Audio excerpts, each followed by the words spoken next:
Good afternoon. This is Daryl Brugick, Executive Editor of No-Till Farmer. We're here at the 19th Annual National No-Tillage Conference in Cincinnati, and we had a big crowd here this week, and we're real grateful for our sponsors helping us out with that. And one of our sponsors is Equipment Technologies, and we're visiting here with Matt Hayes, who's the CEO of Equipment Technologies. They manufacture the Apache sprayers. And Matt, we're starting in a new year. You guys are always working on new things, and you've got a new model. Tell me a little bit about the significance of what you guys are bringing out. Sure, glad to. Well, we release our model year every year in July.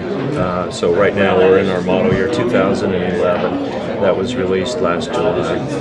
And we have three models that are all driven around tank capacity. Our AS 1220, which is 1,200 gallons, AS 1020, which is 1,000 gallons, and AS 720, which is 750 gallons. And because we have commonality of parts among the three sprayers, basically the changes that I'm going to talk about are generally apply across the board to all three models. Probably the most notable thing that we did, certainly long-time Apache owners are going to notice immediately, is we pretty much overhauled the whole look of the sprayer. So the aesthetics, if you will. And we had the previous generation out there since 2005, so it was about 5 years old. It was probably time for us to freshen it up. But also, as you know, there's lots of changes in the industry because of Tier 4 emission compliance. And of course we're going to have to deal with that too, and that basically means that you're going to have a larger space under the hood for cooling. And so really our redesign started with that hood and making sure that this model year sprayer was going to provide ample room under the hood for future Tier 4 engines. We think we ended up with a great looking sprayer, but a lot of really functional benefits in the process as well.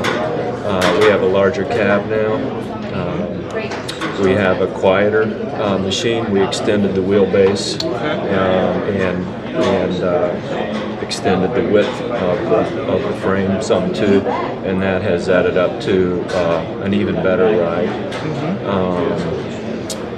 Lots of other changes. A significant one in the whole power plant is the new ZF transmission, which replaces the ITL transmission that we had in the 1020, or the 1010, I mean, and the 1210. And we really are impressed with what we see with the ZF transmission so far. It's just an incredibly efficient and rugged transmission. We had tested the transmission for several years in rough conditions and knew we were going to be happy with the results, but it's always fun to actually see things going well once you launch it too. So ultimately the ZF ties in so well to the overall Apache story, which is all about getting more done with less and all about efficiency anyway. So it's been a real good partnership so far. Sure. Well, today at the conference at our luncheon, you accepted your first award for the sprayer application award. Apache won that one, and our readers voted that you guys had the best machine. So, which is a pretty neat thing for you guys. It is a neat thing. Yeah. What do you see about why do you think your sprayers, and they have been pretty popular among the no-till guys? Is there anything in particular you think that really they're attracted to that to your sprayers? Well, I think it just comes back to the overall efficiency and conservation theme, basically. We tout simplicity, efficiency, get more done with less, and if you stop and think about it, that's really what no-till farming is all about, right? And I would say the other thing is that no-tillers just seem to be independent thinkers, and they seem a lot less inclined to make a purchase or adopt a practice just because that's what everyone else is doing.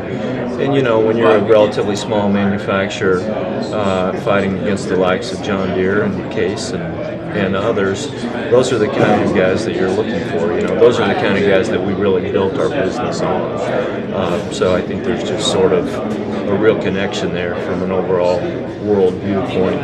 Well, and they're always looking for new technologies and that. So I'm sure you guys That's are always right. looking at the next thing too. Yep. Where do you see, sprayer technology here coming in the next few years? Anything new that you think could be coming down the road or really becoming very important? Well, I don't have a crystal ball, obviously. I mean, who knows what's going to happen ultimately with, consolidation around the smartphone and new apps and that sort of thing. But I would say generally, and over the next 2 or 3 years, it's all going to have to do with just more and more precision around GPS. So less variance, less tolerance in the row, right? And it's generally it starts with the planner, but as guys invest in that technology for their planner, right, that allows them to plant straighter and longer through the field, have repeatability, all of that, they're going to demand the same requirements through their sprayer. So obviously that all sort of revolves around auto steer, but at the same time they want to save chemical. So anything you can do through the boom, through the actual application process to reduce the amount of chemical that actually has to get applied to do the job is going to sort of win the game as well. Things like individual boom section control and stuff like that, I think are what people are sort of focused on longer term. Mm-hmm. You've been to a few of the conferences here. I know but anything particular about no-tillers that just really kind of impresses you and some of the folks you see at the conference? Well, in addition to the fact that they're independent thinkers, which really resonates with us, I would say it's just a real fun community. There's just a real sort of sense of connection here, and that's been really good for us as sponsors because the people that are part of that community really appreciate the fact that you're promoting this event. You see what I mean? Sure. So it's a real sort of family community type of atmosphere, and the folks have a lot of conviction around what they're doing. They're convinced that no-till is the way to go, and they want to keep getting better. So it's a really good thing. Well, we appreciate having you here, Sure Matt. thing, Daryl. Thanks for being a sponsor again. Pleasure. Sure enjoy having Equipment Technologies on board. Thank you. Likewise. Yep. And so just visiting here with Matt Hayes, the CEO of Equipment Technologies, and I'm Daryl Bruggen signing off here from the National No-Tillage Conference. Thanks for joining us.